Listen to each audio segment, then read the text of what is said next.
जय श्री राधे कृष्णा। आज अनंत चतुर्दशी का व्रत है। आज मैं आप सभी को अनंत चतुर्दशी व्रत की पौराणिक कथा को सुनाऊंगी। अनंत चतुर्दशी का व्रत सभी पापों का नाश करने वाला तथा सभी कामनाओं को पूर्ण करने वाला माना गया है। धर्मराज युधिष्ठिर ने भगवान श्री कृष्ण से पूछा कि हे भगवान, संपूर्ण पापों का नाशक, कल्याणकारक तथा सभी कामनाओं को पूर्ण करने वाला अगर कोई व्रत हो तो मुझसे सविस्तार सुनाइए। भगवान श्री कृष्ण ने कहा, राजन, संपूर्ण पापों का नाशक, कल्याणकारक तथा सभी कामनाओं को पूर्ण करने वाला अनंत चतुर्दशी नामक एक व्रत है, जिसे भाद्रपद मास के शुक्ल पक्ष की चतुर्दशी को संपन्न किया जाता है। युधिष्ठिर ने पूछा, भगवान, आपने जो अनंत नाम लिया है, क्या ये अनंत शेष नाग हैं या कोई अन्य नाग हैं, अथवा परमात्मा हैं या ब्रह्म हैं? अनंत संज्ञा किसकी है, इसे आप बतलाएं। भगवान श्री कृष्ण बोले, राजन, अनंत मेरा ही नाम है। कला, काष्ठा, मुहूर्त, दिन, पक्ष, मास, ऋतु, अयन, संवत्सर, युग तथा कल्प आदि काल विभागों के रूप में मैं ही अवस्थित हूँ। संसार का भार उतारने तथा दानवों का विनाश करने के लिए वसुदेव के कुल में मैं ही उत्पन्न हुआ हूँ। पार्थ, आप मुझे ही विष्णु, जिष्णु, हर, शिव, ब्रह्मा, भास्कर, शेष सर्वव्यापी ईश्वर समझिए और अनंत भी मैं ही हूँ। मैंने आपको विश्वास उत्पन्न करने के लिए ऐसा कहा है। युधिष्ठिर ने पुनः पूछा, भगवान, आप मुझे अनंत व्रत के महात्म्य और विधि को तथा इसे किसने सबसे पहले किया था एवं इस व्रत का क्या पुण्य है, इसे बतलाएं। भगवान श्री कृष्ण ने कहा, युधिष्ठिर, इस संबंध में एक प्राचीन आख्यान है, उसे आप ध्यान पूर्वक सुनिए। कृत युग में वशिष्ठ गोत्री सुमंतु नाम के एक ब्राह्मण थे। उनका महर्षि भृगु की कन्या दीक्षा से वेदोक्त विधि से विवाह हुआ था। उन्हें सभी शुभ लक्षणों से संपन्न एक कन्या उत्पन्न हुई, जिसका नाम शीला रखा गया। कुछ समय बाद उसकी माता दीक्षा का ज्वर से देहांत हो गया और उस पतिव्रता को स्वर्ग लोक प्राप्त हुआ। सुमंतु ने पुनः एक कर्कशा नाम की कन्या से विवाह कर लिया। वह अपनी कर्कशा नाम के समान ही दुःशील, कर्कश तथा नित्य कलह कारिणी एवं चंडी रूपा थी। शीला अपने पिता के घर में रहती हुई दीवाल, देहली तथा स्तंभ आदि में मांगलिक स्वस्तिक, पद्म, शंख आदि विष्णु चिन्हों को अंकित कर उनकी अर्चना करती रहती। सुमंतु को शीला के विवाह की चिंता होने लगी। उन्होंने शीला का विवाह कौंडिल्य मुनि के साथ कर दिया। विवाह के अनंतर सुमंतु ने अपनी पत्नी से कहा, देवी, दामाद के लिए पारितोषिक के रूप में कुछ दहेज द्रव्य देना चाहिए। यह सुनकर कर्कशा क्रुद्ध हो उठी और उसने घर में बने मंडप को उखाड़ डाला तथा भोजन में बचे हुए कुछ पदार्थों को पाथेय के रूप में प्रदान कर कहा, चले जाओ। फिर उसने कपाट बंद कर लिया। कौंडिल्य भी शीला को साथ लेकर बैलगाड़ी से धीरे धीरे वहां से चल पड़े। दोपहर का समय हो गया। वे एक नदी के किनारे पहुँचे।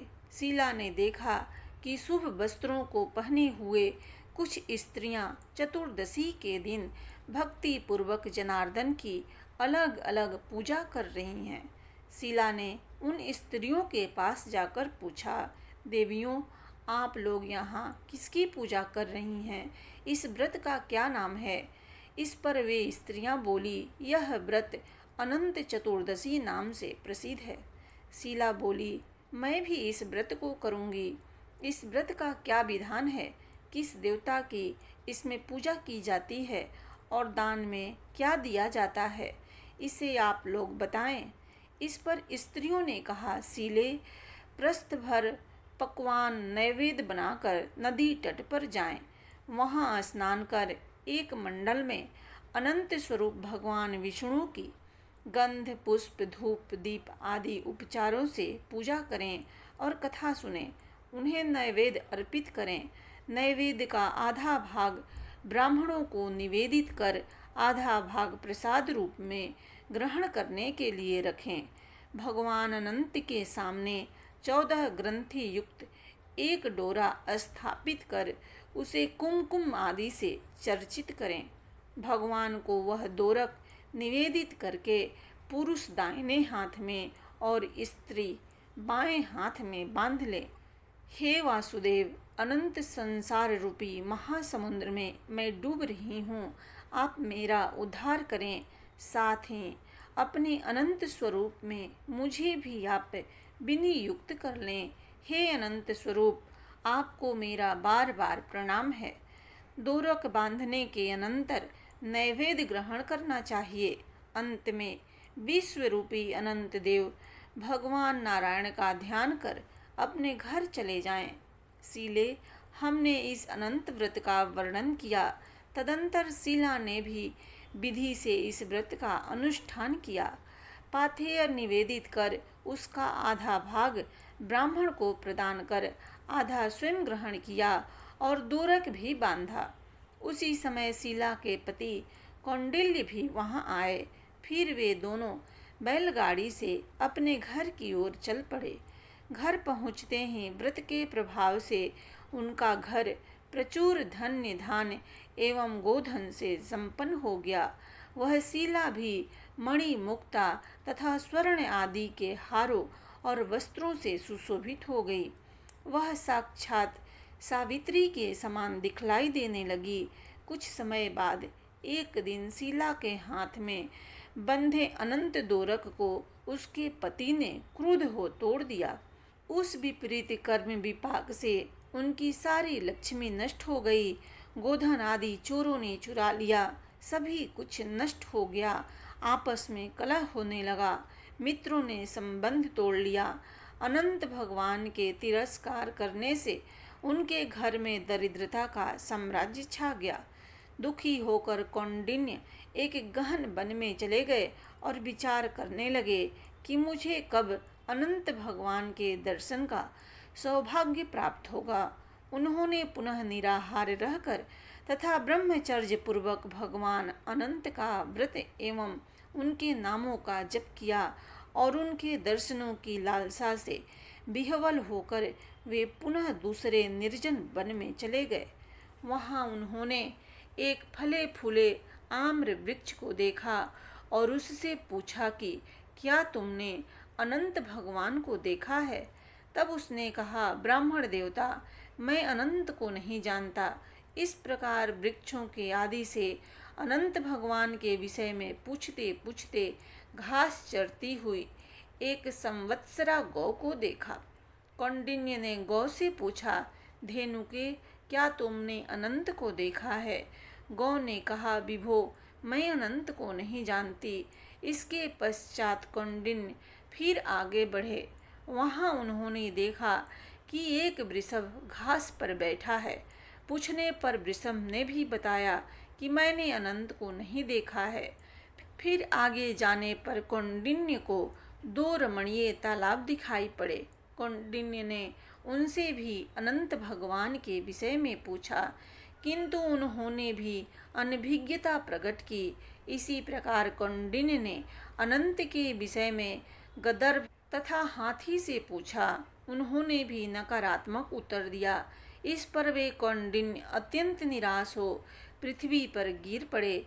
उसी समय कौंडिन्य मुनि के सामने कृपा करके भगवान अनंत वृद्ध ब्राह्मण के रूप में प्रकट हो गए और पुनः उन्हें अपने दिव्य चतुर्भुज विश्व रूप का दर्शन कराया।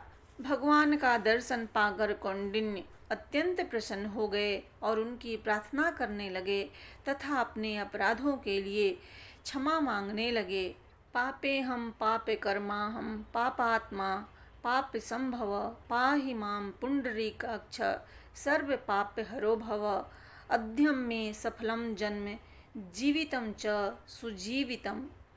कौंडिन्य ने भगवान से पुनः पूछा, भगवान, घोर वन में मुझे जो आम्र वृक्ष वृषभ गौ पुष्करणी गदर्भ तथा हाथी मिले वे कौन थे?